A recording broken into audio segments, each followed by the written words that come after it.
පොඩි වේදනාවක් ඇති වෙයි. ඒත් බය වෙන්න එපා. එයාලා නිඹුල්ලු. තව පැයකින් ඩිලිවරි එක සිද්ධ වෙයි. මේ අද හස්බන්ඩ්. Hello madam. ඔයා කිව්වේ හස්බන්ඩ් රබර්ට් බෑන්ඩ්ද? හස්බන්ඩ් කිව්වේ. ඒ මම. මේ මගේ වයි. පුද්ගලිකව මේකට වග කියන්න ඕනේ මම තමයි. ගොඩක් මහන්සි වුණා මේකට. තව මොනවා හරි කෙරෙන්න තියනවද? එයාව ඔපරේෂන් එකට ගන්න ඔයාගේ සිග්නේචර් ඒක විතරද? චම්පකෙල්ලි තව පැයකින් අපි දෙමව්පියෝ වෙනවා දරුවෝ දෙන්නෙක්ගේ. මං යනවා එළියට. ඇත්තට ඕටි වලින් පස්සේ ආ ස්පිරිතාලේ සමීක්ෂණය ඔයාලා දැක්ක දේ නෙමෙයි එතන උනේ. නෑ ඒක තමයි උනේ. අපි හැමදේම දන්නවා. මම මෙහි වැඩකට ආවේ. ඔයාලා මොකටද ආවේ? එක්කෙනෙක්ගේ පෝස්ට් මෝටම් එක කරන්න ආවා. තාත්තා ඉස්සරහනම් වා රත්තරන් මිනිස්සයා.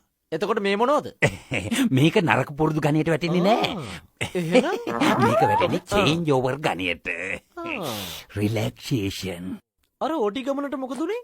වැඩට ගියොත් ඉතින් ඕටි. රිලැක්ස් වෙන්න නම් ඉතින් බියුටි. බෑන්ඩ් එක ගහන වෙලාවට දෙයියෝ මොනවද කරන්නේ එතකොට? ඒකේ තේරුම දන්නවද?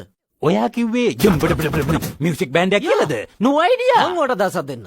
අච්චර ලස්සන නෝනෙක් ඉද්දී ඇයි මේ වගේ වැඩ කරන්නේ ඇත්තට? හෝම් තියටර් කියන්නේ හෝම් තියටර්. මල්ටිප්ලෙක්ස් කියන්නේ මල්ටිප්ලෙක්ස්.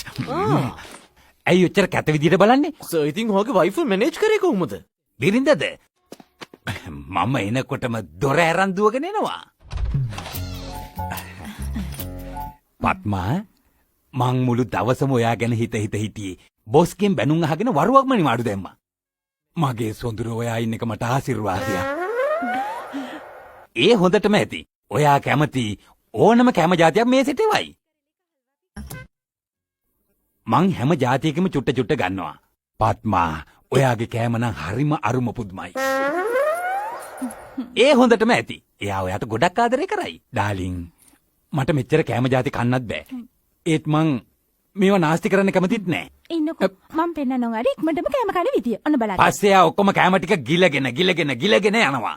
එයා ෆැට් වෙනවා මම ෆිට් වෙනවා. ඇඳට වැටිච්ච ගමන් එයාට නිින්ද යනවා. මම ගර්ල්ෆ්‍රෙන්ඩ් දැන් ආවා. ඉතින් වයිෆ් දැනගත්තොත් එහෙම මොකෝ වෙන්නේ? එයා මන්දබුද්ධිකයිනේ. එයාට කිසි දෙයක් තේරෙන්නේ නැහැ. ඔයා අහිංසක පෙනුමට හිටියට යක්ෂයෙක්නේ බලනකොට. මිනිස්සෙගේ පෙනුමෙන් මනිනවා නම් ඔයා මෝඩෙක්. දෙක රහ දැනෙන්නේ ඒක කාපුවම විතරයි. එයා මගේ චම්පා වගේ උමතු කරනවද? පත්මා වගේ බාල කරනවද? ගෑණියෙක් වුණාම මගේ චම්පා වගේ ලස්සනට ඉන්න ඕනේ. පාත්මා වගේ මොංගල් ගෑණියෙක් වෙන්නේ නැතුව. මොංගල්? බලන්නකෝ මෙයා කියන්නේ මොංගල් කියලා. පත්මා ඔයා කොහොමද මෙහාට ආවේ? එයා මුලින් ඉඳන් මෙතන. එයාට අපි කතා කරපුවා ඇහුණවද? හැම වචනයක් මෙයාට ඇහුණා. දැන්වත් තේරෙනවද? වැඩට යනවා කියන්නේ විනෝද වෙන්න. නිකන් බල තු ගහපේ නාකියට. අම්මා බේරගලියෝ. දෙන්නම මං අද තමුසිට බලාගම්. වැඩට යනවා කියලා යන්නේ. දෙවියෝ තු ගහපන් දෙයියෝ සීවෙන්න. දෙයියෝ වගේ සැලකුවේ තමුසිට. මොනන් නරුමේ. එයාට උල්පන් දන් දෙන්න එපා බතලිය. මොන කියද? තමුසිට දෙයියෝ වගේ සැලකුවේ. අප්පා යනවා. දෙතන ලොත්තනා කියා යේ. මට ඔයාගෙන් ගොඩක් දේවල් ඉගෙන ගන්න තියෙනවා පුතා. Sorry sir. මං එච්චර උසස් නෑ. ඇත්තට? ඔය ඇත්තද?